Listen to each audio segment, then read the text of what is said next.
Welcome, आप सभी का स्वागत है इस लर्निंग के प्लेटफॉर्म पे और मैं आप सभी का दिल से स्वागत करता हूं।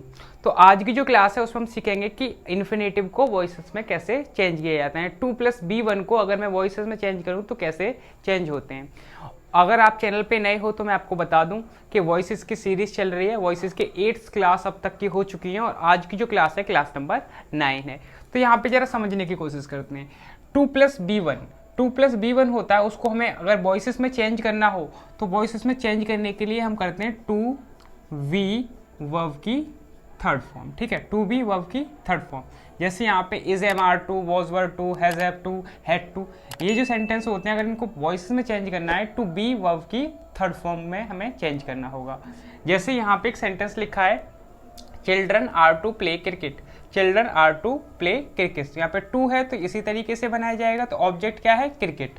तो यहाँ पे सबसे पहले मुझे क्या लिखना होगा? क्रिकेट, उसके बाद इज टू बी। ठीक है, cricket is to be a third form played by children.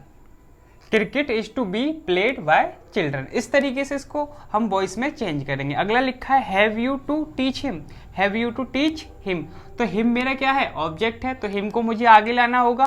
तो हिम को मैं लाया आगे ही, और ही के हिसाब से मुझे हेल्पिंग वर्ब चाहिए तो मुझे हेल्पिंग वर्ब लिखनी होगी हैज। ठीक है, has he to be taught. Has he to be taught by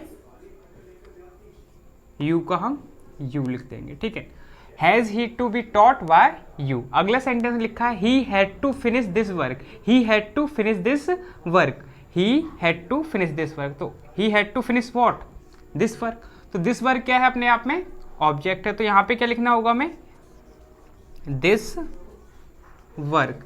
this work has to be finished by, he को चेंज कर देंगे हम हिम में। This work has to be finished by him. अगला लिखा है Rahul has to buy a car. Rahul has to buy a car, तो object क्या है? A car. तो पहले लिखेंगे हम a car has to be. A car has to be bought, BOUGHT, bought by Rahul. इस तरीके से इनको वॉइसेस में हम चेंज करते हैं। यहाँ पे कुछ और इंपॉर्टेंट मैंने यहाँ पे क्वेश्चंस लिखे हैं, इनको हम जरा समझने की कोशिश करते हैं। तो यहाँ पे जो क्वेश्चंस लिखा है, पहले लिखा है he likes people to admire him. He likes people to admire him, उसे पसंद है, क्या पसंद है उसे? कि लोग उसकी तारीफ करें। उसे पसंद है कि लोग उसकी तारीफ करें। तो इसको हम वॉइस में कैसे चेंज करेंगे? तो इसको हम वॉइस में चेंज करने के लिए पहले हमें ही लाइक्स का हमें ही लाइक्स लिखना होगा, क्योंकि ये जो है लाइक ये अपने आप में नॉन एक्शन वर्ब है। तो ही लाइक्स का हमने ही लाइक्स लिखा। ठीक है, उसके बाद हमें ऑब्जेक्ट चाहिए he likes people to admire him, तो ये मेरा ऑब्जेक्ट हुआ। मैं हिम को यहाँ पे अगर लाने की कोशिश करूँ तो यहाँ पे जो हिम है कौन वाकई में? हिम जो है वो ही तो है, हिम को ही तो पसंद है, यानी कि जो ही है उसे क्या पसंद है? कि लोग उसकी तारीफ करें, तो ये ऑब्जेक्ट है। तो ये ऑब्जेक्ट अगर मैं यहाँ पे लिखूंगा तो यहाँ पे पहले से दे रखा है, तो दोबारा लिखने की मुझे जरूरत नहीं है। तो यहाँ पे क्या लिखूंगा मैं? To be admired by people. ठीक है, यहाँ पे लिखा है he likes to be admired by people. इस तरीके से इसको ट्रांसलेट किया जाएगा, थोड़ा ध्यान से देखें इसे। अगला लिखा है women want man to flatter them.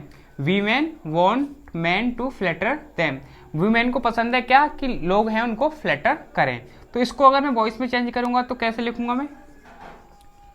Women want का मैंने वॉन्ट लिखा, वीमेन वॉन्ट, अब किसको? देम। अब देम क्या है मेरा? देम अगर मैं यहाँ पे लिखने की कोशिश करूं तो देम कौन है? देम वाकई में अगर मैं देखूं तो देम तो वीमेन ही है ना?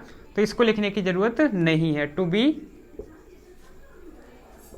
Flattered by man.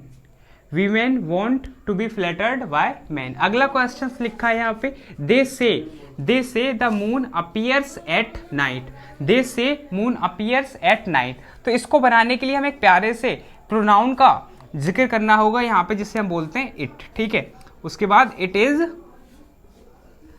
Sad. It is said by them. It is said by them moon appears at night. ठीक है, it is said by them that the moon appears at night. अगला question मेरा यहाँ पे लिखा है we all know that there is only one God. तो इसको बनाने के लिए हम फिर से कंजक्शन का यूज करेंगे। जैसे यहाँ पे लिखा it is known to us all, it is known to us all क्या, देयर इज ओनली गॉड। ये हमारा एज इट इज रहेगा, ठीक है ना, ये हमारा एज इट इज रहेगा। तो इस तरीके से पहले टाइप्स बनाए जाते हैं। अब आगे बढ़ते, कुछ सेंटेंस इस तरीके की भी होते हैं जो इट इज टाइम से स्टार्ट होते हैं। जैसे यहाँ पे लिखा है it is time to take a tea. तो इस तरीके के सेंटेंस को पैसिव में कैसे बदलते हैं, तो इनका स्ट्रक्चर क्या होता है, एक्टिव का it is time to verb की फर्स्ट फॉर्म और ऑब्जेक्ट, ये हमारा एक्टिव का स्ट्रक्चर है। और पैसिव में हमें कन्वर्ट करने के लिए क्या करना होगा, इट इज टाइम, उसके बाद हमें एक प्रपोजिशन का यूज करना होगा फॉर, उसके बाद ऑब्जेक्ट टू बी वर्ब की थर्ड फॉर्म। इस तरीके से इसका पैसिव बनाया जाएगा। जैसे यहाँ पे लिखा है तो इसका बनेगा इट इज टाइम, हमें फॉर अपनी तरफ से लिखना है, फॉर ऑब्जेक्ट क्या है आ टी, उसके बाद टू वी टेकन। इस तरीके से इसका पैसे बनाया जाएगा, it is time for a tea to be taken. अगला लिखा है यहाँ पे it is time to learn English, it is time to learn English. तो कैसे बनेगा, it is time for English to be learned, it is time for English to be learned. इस तरीके से इनका ट्रांसलेट किया जाएगा। अगला लिखा है यहाँ पे there are many questions to solve. इस तरीके से भी कभी कभी क्वेश्चंस पूछे जाते हैं। तो इस तरीके के सॉल्व करने के लिए हम लिखेंगे देयर आर मैनी क्वेश्चन। यहाँ पे टू सॉल्व है तो हम कर देंगे to be solve, to be solve, ठीक है, to be solve. There are many question to be solved. इस तरीके से इसको किया जाएगा। अगला लिखा है there is a room to clean. कैसे बनेगा, देयर का हमने देयर का एज इट इज लिखेंगे, देयर इज अ रूम, उसके बाद टू वी क्लीन्ड। इस तरीके से इनके पैसे बनाए जाएंगे, there is a room to be cleaned.